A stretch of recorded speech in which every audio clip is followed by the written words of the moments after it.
Hello dear students, welcome in this YouTube channel. As you know that CBSE has changed the pattern of mathematics paper for this session 2020-21. So new type of questions are introduced in the paper and these are case study based questions. Okay, so I have taken this question from CBSE sample question paper for standard mathematics. So let's discuss about this question. The diagrams show the plan for a sunroom. This is plans for the sunroom. It will be built on to the wall of a house. This sunroom is built on the on the walls of the house.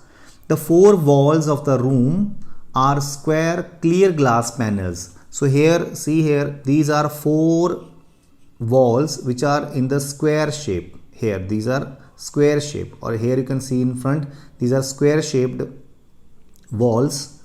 Now the roof is made using number one, four clear glass panels, trapezium in shape, all the same size. So at the roof there are four trapeziums. So this is first, second, third and fourth. These are trapezium on the roof of the house, right? These are similar trapeziums. These are same trapeziums of same size. And second one is one tinted glass panel, half a regular octagon in shape.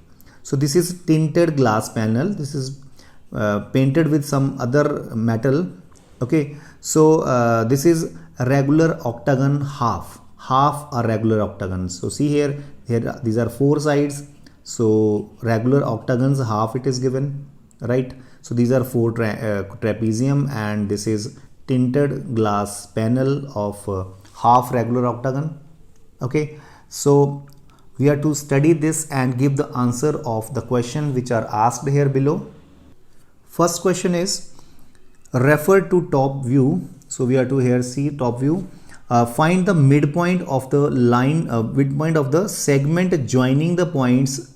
J is 6, 17. This point is J and coordinates are 6, 17 and I, which is 9, 16. I coordinates are 9, 16. We have to find out the midpoint of these 2 points, these two line segment joining these 2 points. Okay, so midpoint formula we have. Okay, we can see from the formula also. So midpoint formula is x1 plus x2 divided by 2. And y coordinate is y1 plus y2 divided by 2. Okay, here this is x1, this is y1, this is x2, this is y2, right? So we can add these x1 plus x2, 6 plus 9, that is 15 over 2. So this is 15 over 2 and y coordinate is y1 plus y2, 17 plus 16, that is 33 over 2. Okay, so this is the coordinates of midpoint of the line joining J and I. So 15 over 2 and 33 over 2. So third option is correct. So next part is the distance of the point P from the y-axis. So we are to look the figure that what is the distance of the point P from y-axis. So if you see the figure, this is P point and the distance from y-axis is, this is y-axis. So 1 unit, 2 unit, 3 unit and 4 units. So P point is at 4 units from the y-axis. So it is 4 unit. Third one is the distance between the point A and S is. So let's see what is the distance between A and S. So you can count the units from A to S. How many units are there? See here, from here 1, 2, 3, 4, 5, 6, 7, 8, 9, 10, 11, 12, 13, 14, 15, 16. So distance between A and S is 16 units. So this is 16 units. The next question is find the coordinates of the point which divide the line segment joining the points A and B in the ratio 1:3. So we have to find the coordinates of that point which divide the line segment joining A and B in 1:3 ratio. So let's do what is that. First of all, we need to find out the coordinates of A and B.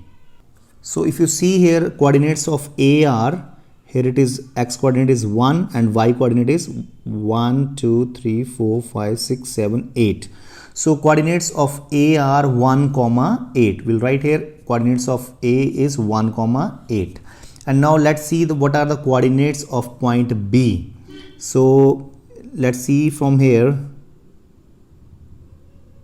1 2 3 4 5. X coordinate is 5 and Y coordinate 1 2 3 4 5 6 7 8 9 10. So B is 5 comma 10. Coordinates of B is 5 comma 10. So we need to find out that point which divide the line segment joining A and B in 1:3 ratio. So let's find out now. So this is A 1 comma 8, B is 5 comma 10. So let us, that point is P which having the coordinate x comma y, and this P divide the line segment AB in 1:3 ratio.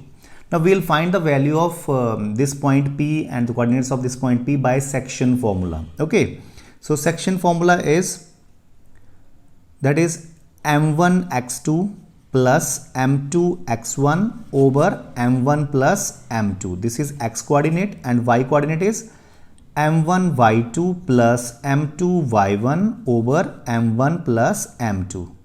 And I want to tell you here m1 is 1 and m2 is 3. This is a ratio. M1 and m2 are a ratio, and this is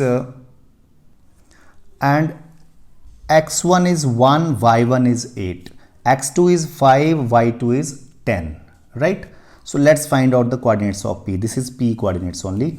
So m1 x2, that is 1 into 5, that is 5, plus m2 x1, this is m2, this is x1, so 3 into 1 is 3, over m1 plus m2, 1 plus 3, that is 4, comma m1 y2, this is m1 y2, 1 into 10, that is 10, plus m2 y1, that is 8 3s are 24, over m1 plus m2, 1 plus 3, that is 4. So let's see what is coming.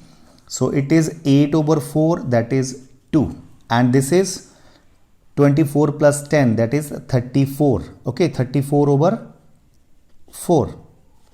Okay, so you can find out this is 17 over 2, and 17 over 2 is 8.5. Half of 17 is 8.5.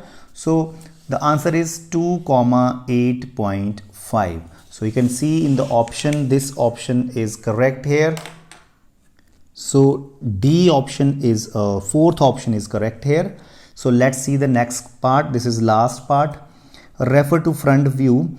If a point x comma y is equidistant from q 9 comma 8 and s 17 comma 8, then which equation is valid here? Which equation is here the answer? So let's see, this point is equidistant from these 2 points. So let us suppose this point is P.